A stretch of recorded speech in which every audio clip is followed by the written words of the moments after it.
Welcome back in our YouTube channel solution of life Ajay Pandey में। और आज तक हम लोगों ने पढ़ा कि किस तरीके से हम लोग लेंथ को मेज़र कर सकते हैं डायरेक्ट और इनडायरेक्ट मेथड से।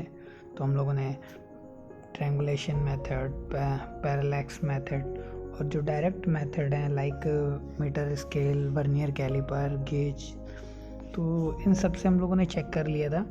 तो आज की क्लास में हम लोग पढ़ेंगे कि किस तरीके से हम लोग इनडायरेक्ट मेथड्स में जो पैरेलैक्स मेथड पढ़े थे हम लोगों ने, पैरेलैक्स मेथड और ट्रायंगुलेशन मेथड, तो ये इनडायरेक्ट मेथड थे।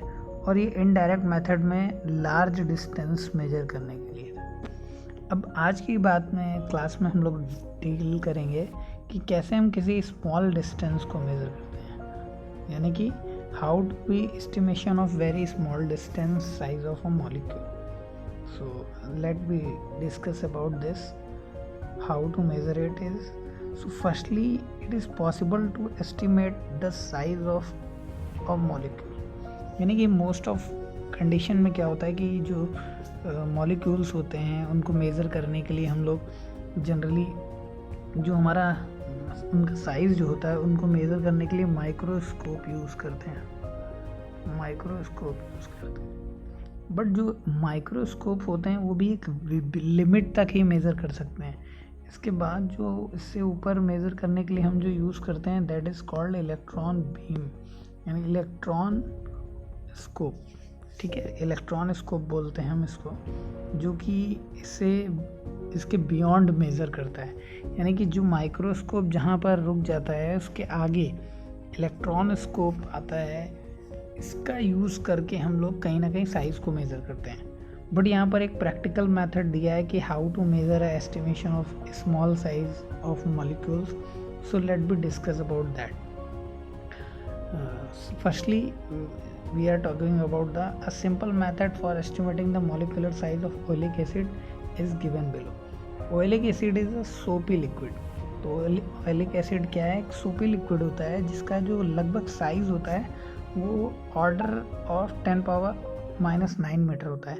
तो ये ऑर्डर क्या होता है इसको हम लोग पढ़ेंगे बाद में। ऑर्डर ऑफ मैग्नीट्यूड एक टॉपिक आएगा आपका, ऑर्डर ऑफ मैग्नीट्यूड, क्लियर। तो उसमें हम लोग पढ़ेंगे कि किस तरीके से हम किसी पर्टिकुलर जो फिजिकल क्वांटिटी है उसका ऑर्डर कैसे फाइंड करते हैं। So the idea is to first form monomolecular layer of oleic acid on water surface. तो इस आइडिया में हम सबसे पहले क्या करते हैं कि एक ऑयलिक एसिड की लेयर फॉर्म करते हैं वाटर सरफेस के ऊपर। तो सबसे पहले क्या करते हैं हम, we dissolve 1 centimetre cube volume oleic acid in alcohol to make a solution of 20 centimetre cube. यानी कि हम क्या करते हैं 1 सेंटीमीटर क्यूब वॉल्यूम को ऑयलिक एसिड लेकर 20 सेंटीमीटर अल्कोहल में मिक्स करके एक सॉल्यूशन बनाते हैं। Then we take 1 centimetre cube of this. अब क्या करते हैं इसमें से 1 सेंटीमीटर क्यूब निकालते हैं और उसको फिर से इस सॉल्यूशन से डाइल्यूट करते हैं to 20 centimetre cube using alcohol. फिर से हम उसी में मीट करा देते हैं इसको। तो क्या होगा, जो हमारा कॉन्सेंट्रेशन तैयार होगा that is equal to the 1/20 into 20 centimetre of oleic acid per centimetre. तो इस तरीके का कॉन्सेंट्रेशन जनरेट हो जाएगा। अब हम क्या करेंगे, इसके बाद इसकी जो ड्रॉपलेट्स हमारा जो लिक्विड सॉल्यूशन बना है इस पर हम कुछ लाइकोपोडियम पाउडर डाल देंगे। ठीक है, जिससे क्या होगा, we put 1 drop of this solution in the water. और इससे जो हमारा जो सॉल्यूशन बनेगा उसका एक ड्रॉप लेकर हम वाटर पर डालेंगे और जिससे क्या होगा, ऑयलिक एसिड की जो ड्रॉप होगी वो पूरे सरफेस पर एक थिन और रफ सर्कुलर फिल्म की फॉर्म में फॉर्म्ड हो जाएगी। So then we quickly measure the diameter of the thin film.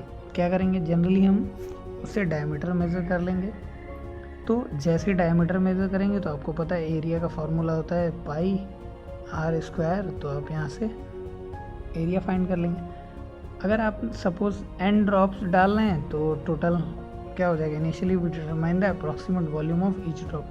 तो अप्रॉक्सीमेटली हम लोग क्या करेंगे, इसका वॉल्यूम मेज़र कर लेंगे। कैसे होगा, अगर एक ड्रॉप का v है तो n ड्रॉप का nv होगा, तो वही सिंपली यहाँ पर लिखा हुआ है। और आपको पता है amount of oleic acid in this solution, so that is nv। और ये जो कितना ओलिक एसिड था पर सेंटीमीटर क्यूब में, तो ये 1/20 इंटू 20 का जो कॉन्सेंट्रेशन बनाया था हम लोगों ने, तो ये था आपका amount of oleic acid in this solution. तो अब आपको सिंपल सा पता है फॉर्मूला क्या, कि आपको वॉल्यूम का फॉर्मूला क्या होता है, length into breadth into height. अगर हाइट बहुत छोटी है तो इसको थिकनेस कहते हैं, और लेंथ इंटू ब्रेथ क्या होता है, एरिया। तो area into thickness is equal to v into T. तो अब यहाँ पर आपको पता है कि thickness t is equal to कैसे निकालेंगे, वॉल्यूम अपॉन एरिया। अब यहाँ पर तो ये हमारा फॉर्मूला बन गया है, लेकिन जो हमें थिकनेस निकालनी थी वो किसकी निकालनी थी, सॉल्यूशन की। तो हमारा सबसे पहले क्या हो जाएगा यहाँ पर, वॉल्यूम क्या हो गया, वॉल्यूम क्या है 1/20 into 20 NV upon A. So that is a volume. So you can find the thickness यानी कि size of molecule easily. Okay, चलिए तो हम लोग बात करते हैं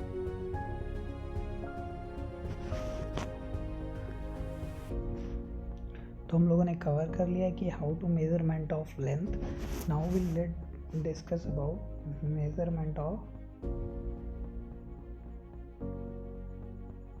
मास। सो सिंपली अगर हम लोग बात करें कि मास को मेज़र करना है, तो बहुत सारे मेथड्स हैं जो बेसिकली हम लोग नॉर्मल लाइफ में जो क्वांटिटी मेज़र करते हैं वो कॉमन बैलेंस या सिंपल बैलेंस का यूज़ करके हम लोग उसको मेज़र कर लेते हैं।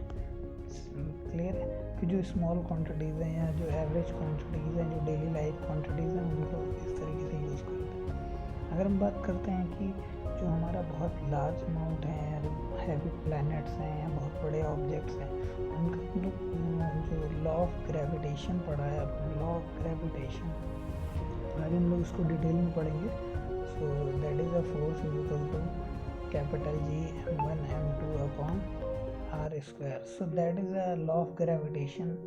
It is also used for the measurement of mass of large bodies. Now the third one is the small bodies. How to small size like atom, molecules. So इनकी बात कर रहे थे।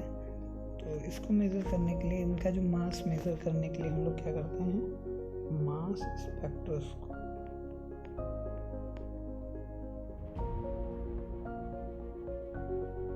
तो इस तरीके से कहीं ना कहीं हम मेजरमेंट ऑफ मास करते हैं। अगर हम बात करते हैं मेजरमेंट ऑफ टाइम की, तो उसको मेजर करने के लिए हमारे पास सबसे इम्पोर्टेंट चीज़ है जो हमारे पास एटॉमिक क्लॉक। पुराने टाइम में बहुत सारे मेथड्स होते थे, एक सन क्लॉक होती थी और बहुत सारे जो हमारे इंस्ट्रूमेंट्स से जो टाइम को मेज़र करने के लिए। बट प्रेजेंट टाइम में जो हमारी NPL है, NPL का मतलब है नेशनल फिज़िकल लेबोरेटरी, जो कि दिल्ली में है, जो IST डिसाइड करती है, इंडियन स्टैंडर्ड टाइम। और इसके लिए जो एटॉमिक क्लॉक होती है, इसमें हम सीजियम एटम का यूज़ करते हैं।